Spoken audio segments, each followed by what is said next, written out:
Rodrigo, Mitrovic, Saliba, Perisic, Sanchez. which. Hello, everyone, and welcome back to another episode of Talking Transfers, Game Week 5. So now, from here on, every week we will have it's going to be a midweek and a weekend, midweek and a weekend till the World Cup. Welcome, Markku, once again. How was your game week? Thanks for having me once again. And I had a pretty good game week. I had 80 points, up to 200k.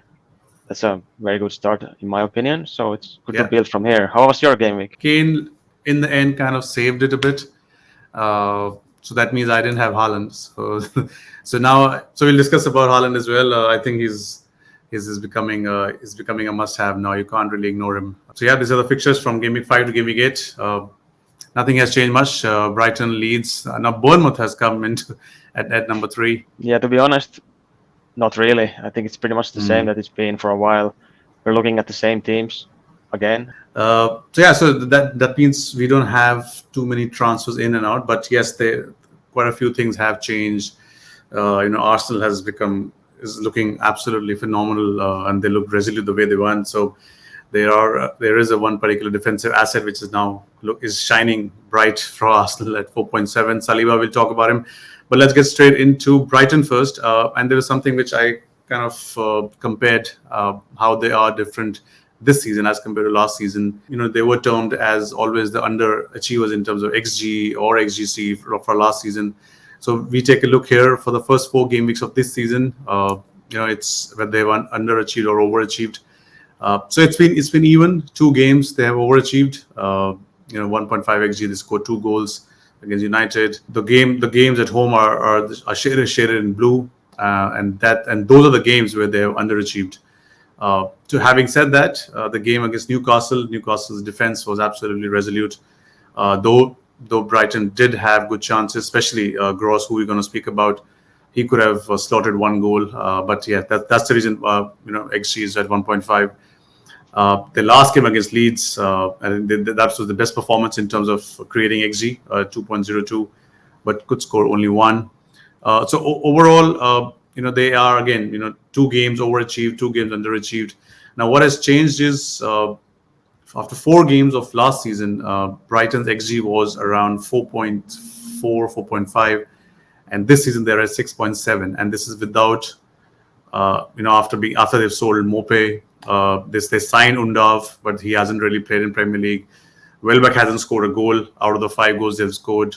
Gross, all the 5 goals have been scored by midfielders. So the system, and I think Potter also kind of said in an interview that yes, we would love to, and every team loves to have the strikers involved in the goals, and he clearly said that we don't have anybody of a caliber of Salah or Haaland. So that means we need to work as a team, and everybody has to contribute towards the goals. And I think that's where you can see now the formation where Gross is playing, where Trossard is playing, and how flexible they are, how fluid they are in their formation. And that's why Gross has come out of, to everybody's surprise, he's come out as a candidate in everybody's team now. And the reason I'm talking about all this is because obviously we are going to discuss about Gross versus Rodrigo. Well, I think both of them are great options, excellent options right now. If you need a player at that price range, they're both great, probably the best options right now until the wild card, I'd say. And you're looking at those stats. Gross has better XGI, but Rodrigo is shooting way more. From what I understand, Rodrigo probably is on penalties as well.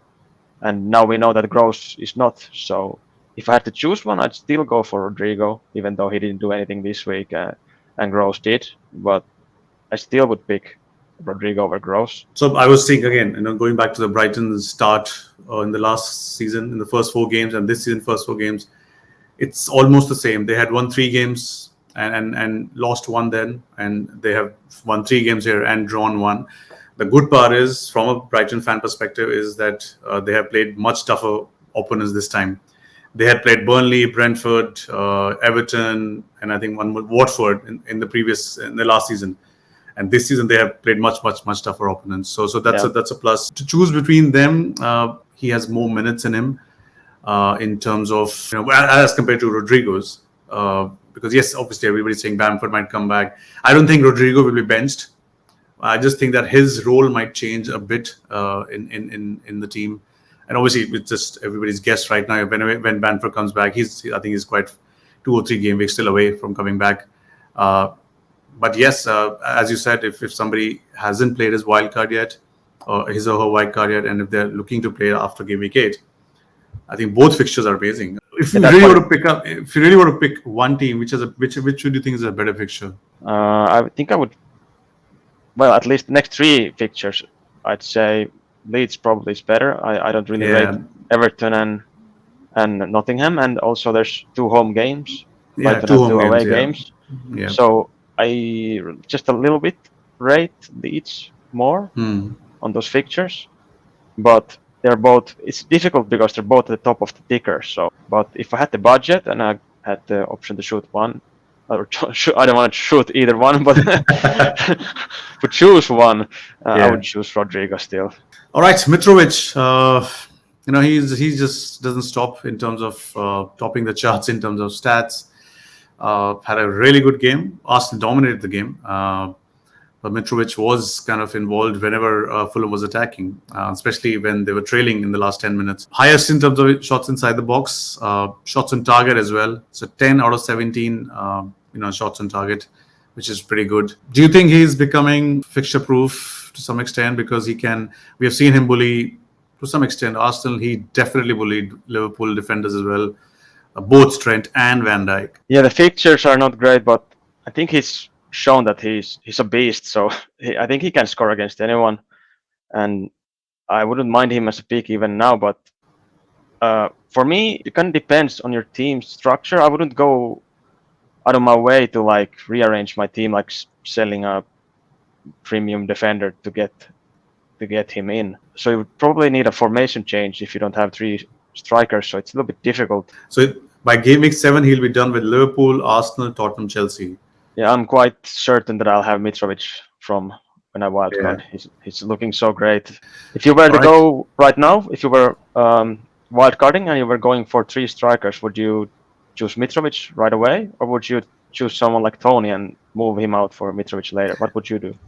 So, like I did wildcard after game week 3, so I have picked Tony, and that's the reason why Mitrovic is looking very attractive to me, because once Tony's fixtures kind of, which are here, Brentford is still at 5th, Crystal Palace, Leeds, Southampton, Arsenal. So it could be an easy switch from Tony to Mitrovic for me. Game week 8, game week 9. Yeah, game week 8 looks pretty good. Yeah, game week 8 have Arsenal, and correct. And Mitrovic has Nottingham, so that could be a perfect spot to go for him. And that was also one of the reasons to get Tony. Obviously, the fixtures were good. Brentford's fixtures were good, but it was an easy transition from Tony to Mitrovic. And if somebody is wildcarding tomorrow for tomorrow's game week, I would still say get Tony, and then easily get to Mitrovic, because there's I think 0.4 difference in the price, 0.5. So that can be. I think I agree with that. I would do the same. All right. So this was the defensive asset we were talking about from Arsenal. I think his whole camaraderie with Gabriel at the back, how he is now respected, within the team, which you could easily make out, from how your colleagues are reacting, and obviously the whole fans. His Arsenal fan new hero, and so on and so forth. So if somebody has an Arsenal defensive asset right now, is Saliba's case really now strong that yes, let's get out of, let's say, Ramsdale, or let's say Gabriel or Zinchenko, depending on his injury, how serious is that, and just get to Saliba and save, because his price is gonna rise very fast now. Well, if you have someone like Zinchenko, and if he's fit and he's gonna play, I would still keep him, and same with Gabriel as well. Only thing, if you need the funds, then I would do the switch, but otherwise no, because as you can see, he scored a goal and got an assist from XGI of 0.13. So it's not gonna. He's at top of the FPL points, but I don't think that's gonna last that much longer. And I personally think Gabriel might have a little bit more even goal scoring potential. So I wouldn't do the switch just because Saliba is better than them. I think you You hold to whoever you have, and then if you have 2 free transfers and you have nothing else to do, then I might think about it and I might switch. I have Ramsdale, and to be honest, I would Right. rather have Saliba, but the switch is a little bit difficult. You need to use 2 transfers on it because most are tripled up on Yeah. Arsenal. Yeah. So Correct. that switch is to use 2 free transfers on it. It seems quite extreme, Yeah. especially since the wild card is pretty close. So I'm probably just gonna stick with Ramsdale and whatever comes. But that switch is for me a little bit too difficult to. I don't think it's worth 2 transfers. Just staying on the same list. So yeah, one question I think even I have in my mind is, can we get people who do not? Because I have Edison as a goalkeeper. There might be people who have Allison as a goalkeeper, or Mendy, or whoever, or let's say Ramsdale. And if they really want to get in a chunk of Brighton defense, uh, is it worth now moving away from the likes of Neco Williams and just get like Dunk or Welshman, which we can see here, 4.6 and 4.5 respectively. Is it really worth, or do you think the best is still Sanchez? I still think best is Sanchez, mainly because Brighton's were on top of the fixture ticker, but the games are not necessarily, at least the next 2, against away game against Fulham. We know Yeah, Fulham are not easy, not easy. but Yeah. they're very good home, and as we have seen, Mitrovic is a beast. And Leicester seem to be, no matter what their stats are, they seem to be always scoring at least 1. So I don't necessarily see a clean sheet in the next 2. So I don't think you should like. It's not a must-have in my opinion. I would still go Sanchez because he gets saves and stuff like Yeah. that. But otherwise, I wouldn't like. There's no burning need to get a defender right now. All right. Yes. So as I said, now from this week onwards till I think game week 16, which is the last game week before the World Cup starts, we have midweek weekend. So it's going to be, there's a lot of congestion, obviously. And obviously, after Haaland's performance last weekend, where he scored a hat trick against Crystal Palace, and I was watching the game, obviously, because I didn't own him at that time, and it was just one half of my brain was saying, "Oh my God, what is happening? My rank is going to drop massively," and the other half was saying that this guy is absolutely a must have now in the team. You can't play this game this season without him. Yeah, I have to agree with that. And last week I said something like I was considering maybe at some point swapping to Kane. I think I've changed my mind. I think this guy is just too good. I can't sell him. Even if he gets benched and if he gets some minutes off the bench, he can score easily. And I think there's no way even with the fixture congestion, I'm not gonna switch him off of my team. So Question in the community now: who should be captain in game week 5?